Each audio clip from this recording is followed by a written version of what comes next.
রোজার সময় ইফতার কেনার হুড়োহুড়ি, যানজট আর ভিড় অনেকের কাছেই ক্লান্তিকর।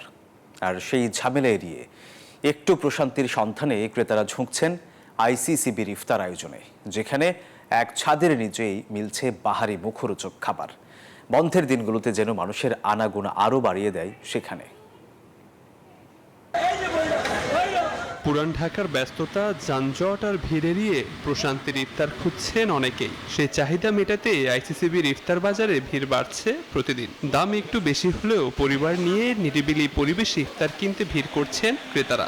চকবাজার থেকে আমরা যেখানে কিনি সেখানে আসলে অনেক ভিড়, আর সবাই মিলে যাওয়া যায়। এখানে আসলে একটু ফাঁকার মধ্যে কেনা যায়। পুরান ঢাকার তুলনায় এখানে চকবাজারের যে খাবারের দামটা তুলনামূলক একটু বেশি, কিন্তু মানটা ভালো। ঢাকা শহরের মধ্যে এমন একটাই জায়গা যেখানে সমস্ত নামকরা ক্যাটারিং বা ইফতার এখান থেকে পাওয়া যায়। জীবনের সব আয়োজন এখানে একসাথে। শুধু বড়রাই নয়, ছোটদের জন্য রয়েছে বিশেষ আয়োজন। মুরগির আইটেম, আলুর চপ আর জিলাপির প্রতি ঝোঁক বেশি শিশুদের।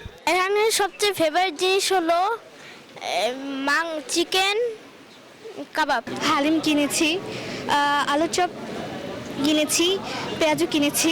আয়োজকরা বলছে বিশেষত সাপ্তাহিক ছুটির দিনে বিক্রি থাকে তুঙ্গে। কাচ্চি কাবাবের প্রতি চাহিদা সবচেয়ে বেশি। বৃহস্পতি, শুক্র, শনি এই 3 দিন হচ্ছে আমাদের সেলের ইটা একটু বেশি থাকে। প্রতিদিন 800-1000 প্লাস লোকজন আসা যাওয়া আছে, এবং আমাদের এখানে খাবারের মানও খুব ভালো। আমাদের এখানে কাবাব আইটেম, কাচ্চি আইটেম, তারপরে মাটন লেগ রোস্ট এবং ওই মশলা টাইপের জিনিসগুলো একটু বেশি চলে।